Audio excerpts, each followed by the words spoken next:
Alhamdulillah, hamdan katsiran tayyiban mubarakan fi kama yuhibbuna rabbuna wa yarda. Asyhadu an la ilaha illallah wahdahu la syarikalah wa asyhadu anna Muhammadan abduhu wa rasuluhu alladzi la nabiyya ba'da amma ba'du. Kita lanjutkan pembacaan Taisir Kalimir Rahman fi Tafsir Kalamil Manan yang ditulis oleh Syekh Abdurrahman bin Nasir As-Sa'di. Masuk pada tafsir surat An-Nisa, surat yang keempat, ayat yang ke-64 sampai dengan ayat yang ke-65. Kita lanjutkan ayat yang ke-65. A'udzubillahi minasyaitonirrajim. Fala warabbika la yu'minuna hatta yuhaqqimuka fima syajara bainahum thumma la yajidu fi anfusihim harajan mimma qadaita wa yusallimu taslima. Maka demi Rabbmu, mereka pada hakikatnya tidak beriman hingga mereka menjadikan kamu hakim dalam perkara yang mereka perselisihkan. Kemudian mereka tidak merasa keberatan dalam hati mereka terhadap putusan yang kamu berikan, dan mereka menerima dengan sepenuhnya. Tafsir ayat yang ke-65. Kemudian Allah Subhanahu wa Ta'ala bersumpah dengan Zat-Nya yang mulia bahwasanya mereka tidaklah beriman hingga berhukum pada Rasul-Nya dalam perkara yang mereka perselisihkan di antara mereka.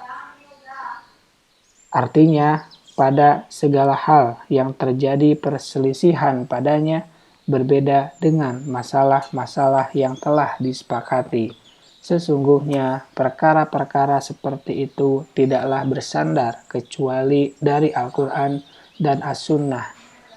Karena tidaklah cukup hanya berhukum kepada beliau Shallallahu Alaihi Wasallam hingga tidak ada sama sekali dari hati mereka kebencian dan kedongkolan.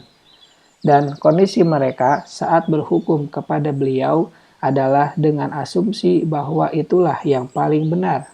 Kemudian tidaklah cukup juga berhukum kepada beliau itu hingga mereka menerima keputusan beliau dengan penerimaan yang baik, kelapangan dada, ketenangan jiwa, dan ketundukan lahir maupun batin.